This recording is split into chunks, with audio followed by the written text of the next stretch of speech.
सौतेली बेटिया। बहुत समय पहले की बात है। मलकापुर नाम के गांव में अशोक और शालिनी नाम का एक नौजवान जोड़ा रहता था। दोनों ही बड़े मेहनती थे। हमेशा सुबह जल्दी उठकर घर के सारे काम किया करते थे और अपने खेत में जाकर मेहनत करते थे। अशोक और शालिनी को दो बेटियां थी जिनका नाम था ज्योति और संध्या। ज्योति और संध्या भी बहुत समझदार और नेकदिल थी। दोनों अपने माँ पिताजी की जो हो सके वो मदद कर दिया करती थी। उनका जीवन बड़े आराम से चल रहा था, लेकिन उनके सुखी जीवन को किसी की नजर लग गई। जब एक दिन शालिनी अपने खेत में काम कर रही थी, उसे सांप ने काट लिया और अस्पताल खेत से बहुत दूर होने के कारण दुर्भाग्यवश अशोक शालिनी को नहीं बचा पाया। उसने बहुत कोशिश की लेकिन नाकामयाब रहा। अब अकेले अशोक के ऊपर ज्योति और संध्या की जिम्मेदारी आ गई थी। उसे कुछ समझ नहीं आ रहा था कि क्या करे। दोनों लड़कियों को संभालकर उसे खेत में भी जाना पड़ता था। तभी अशोक के मामा विजय और पत्नी कमला अशोक के घर आते हैं और अशोक से कहते हैं, देखो अशोक, तुम ज्योति और संध्या का तो ख्याल रख लोगे, लेकिन क्या तुम्हें नहीं लगता उन बच्चियों को माँ की जरूरत है? और जब दोनों बेटियां बड़ी होकर ससुराल जाएगी तब तुम भी तो अकेले पड़ जाओगे। अशोक, जितनी जरूरत ज्योति और संध्या को माँ की है उतनी ही तुम्हें जीवन साथी की। मेरी बात मान लो और तुम दूसरी शादी कर लो। अशोक सोच में पड़ जाता है और एक बार अपनी बाजू में चुपचाप सहमी बैठी दोनों मासूम बेटियों की ओर देखता है। उसके आंखों में आंसू आते हैं। उसे शालिनी की बहुत याद आ रही थी। ये बात विजय समझ जाता है कि अशोक क्या सोच रहा है।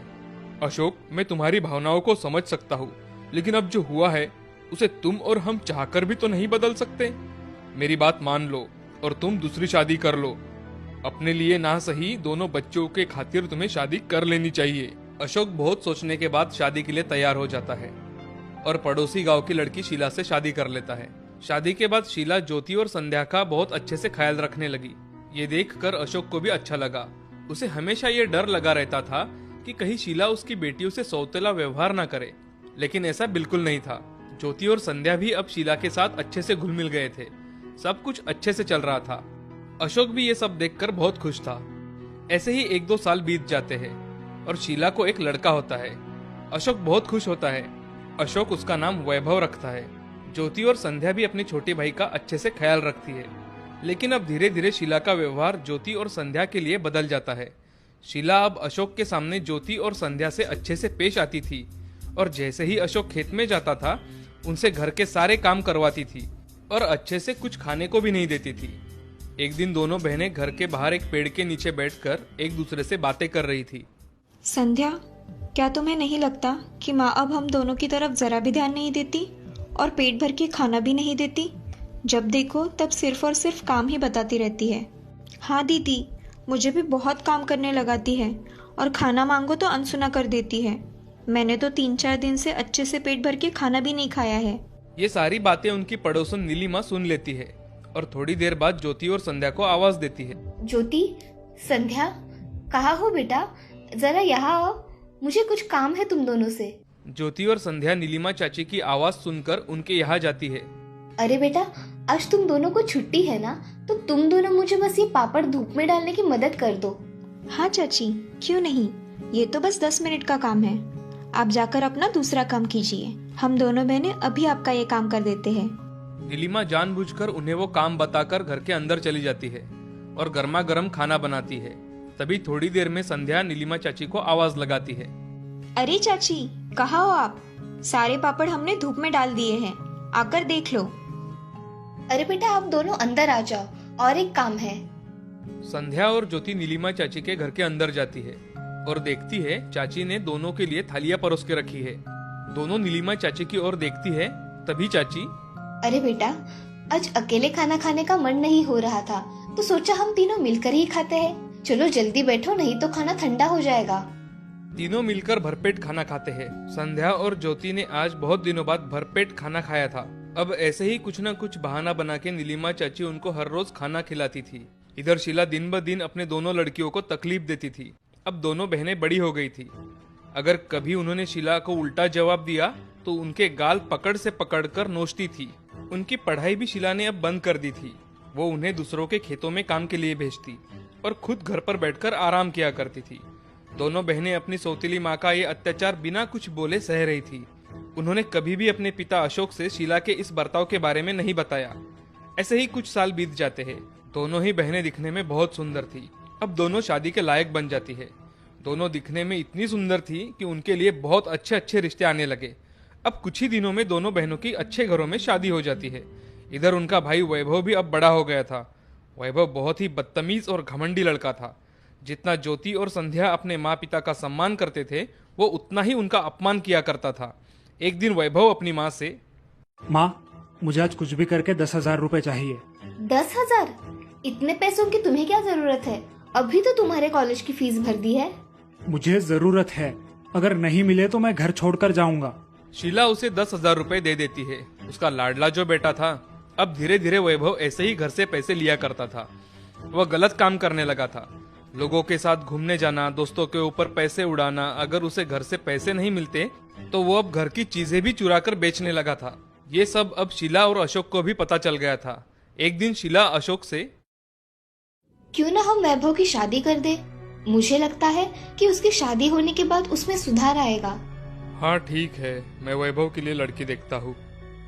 अशोक और शीला अब वैभव की शादी कर देते हैं। शादी के बाद तो वैभव और भी अपने माता पिता का अपमान करने लगा। उन्हें बुरा भला कहने लगा। उन्हें खेतों में काम करने भेजता और खुद घर पर रहकर आराम करता था। अगर किसी दिन शीला और अशोक काम पर नहीं गए तो उन्हें खाना भी नहीं देता था, ना ही घर में सोने देता। दोनों घर के बाहर ही नीचे सोते थे। अब शीला को उसने अपने बेटियों के साथ किया व्यवहार याद आता था। एक दिन शीला अशोक से, सुनिए जी, जो वैभव आज हमारे साथ कर रहा है, ये मेरी ही कर्मों की सजा मुझे भगवान दे रहा है।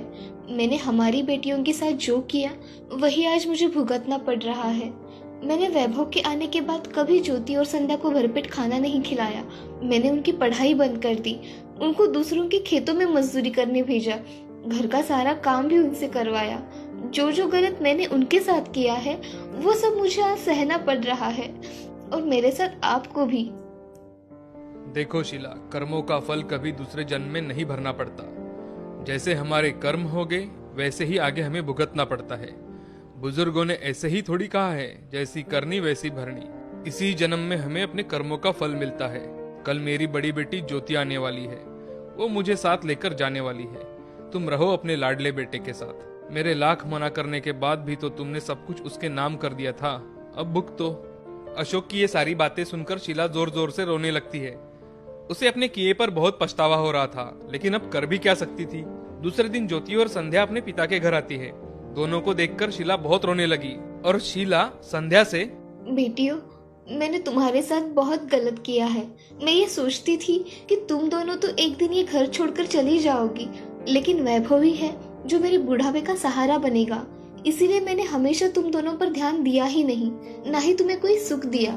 आज वही कर्मों की सजा मुझे भगवान दे रहा है। हो सके तो मुझे माफ कर देना मेरी बच्चियों। माँ, आपको आपकी गलती समझ आ गई, यही बड़ी बात है। और हमने तो आपको हमेशा हमारी माँ समझा है, और अगर हम तुम्हारे बुढ़ापे में तुम्हारा साथ नहीं देंगे तो भगवान हमें भी माफ नहीं करेंगे। हम सिर्फ पिताजी को ही नहीं, आपको भी साथ लेकर जाएंगे। आप चिंता मत करो। ज्योति और संध्या अपने माँ पिता को अपने घर लेकर जाती है। अशोक और शीला कभी कुछ दिन ज्योति के घर पर रहते तो कुछ दिन संध्या के घर पर। दोनों बेटियों ने अपने माँ पिता का बहुत अच्छे से ख्याल रखा। शीला हमेशा सोचती रहती थी, मेरे इतने बुरे बर्ताव के बावजूद मेरी सगी बेटियां ना होकर भी मेरा कितना ख्याल रखती है। और जिसे मैंने जन्म दिया, सबसे ज्यादा जिसे प्यार किया, जिसकी हर जरूरत मैंने उसके इशारे पर पूरी की, उसी ने मुझे घर से बाहर निकाल दिया। शायद ये सब मेरे बुरे कर्मों की वजह से ही है। देखा दोस्तों, आज हम जो बीज बोते हैं उसका ही फल पाते हैं। इसलिए जीवन में हमेशा अच्छे कर्म करो। जितनी हो सके उतनी दूसरों की मदद करो। किसी के प्रति ईर्ष्या मत करो। आखिर ये बात हमेशा सच होती है, जैसी करनी वैसी भरनी। हम जो कुछ भी कर्म करते हैं उसका ही फल हमें इसी जीवन में मिलता है।